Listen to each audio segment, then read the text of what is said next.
Assalamualaikum warahmatullahi wabarakatuh dan salam sejahtera saya ucapkan kepada semua. Nama saya Emilia binti Colin McKenna dari Sekolah Menengah Kebangsaan Perempuan Tereja Methodist Taiping.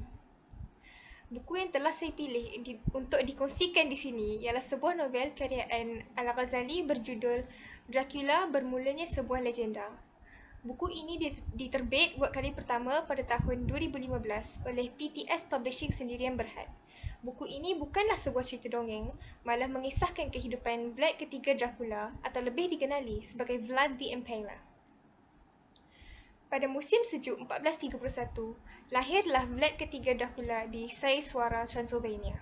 Bapanya, Vlad kedua Dracula, merupakan pemimpin Wallachia atau nama asal bagi negara yang kini dikenali sebagai Romania. Baginda hidup dalam keadaan susah di Transylvania sehingga menganggotai pertubuhan elit pemimpin Kristian iaitu Order of the Dragon, juga dikenali sebagai Ordo Draconum atau nama Latinnya iaitu Societas Draconistratum.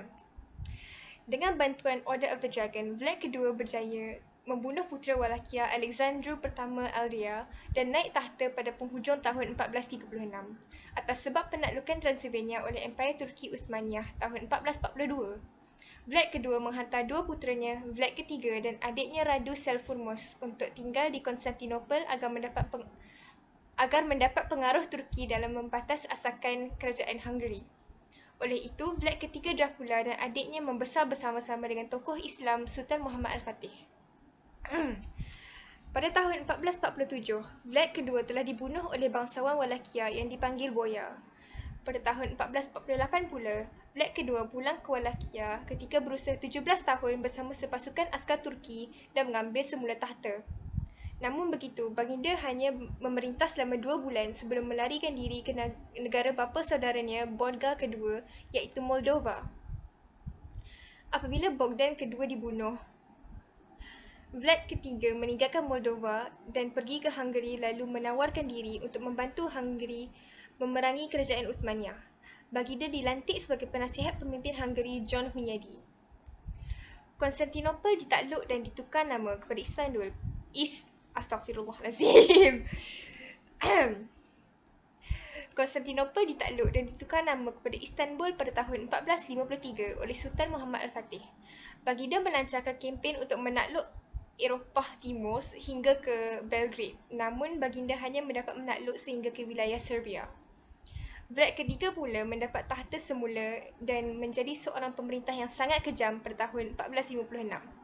Hukuman mati bagi rakyatnya menggunakan kaedah penyulaan, oleh itu mendapat gelarannya Vlad the Impaler, manakala dikenali di Turki sebagai Kaziklu Bey.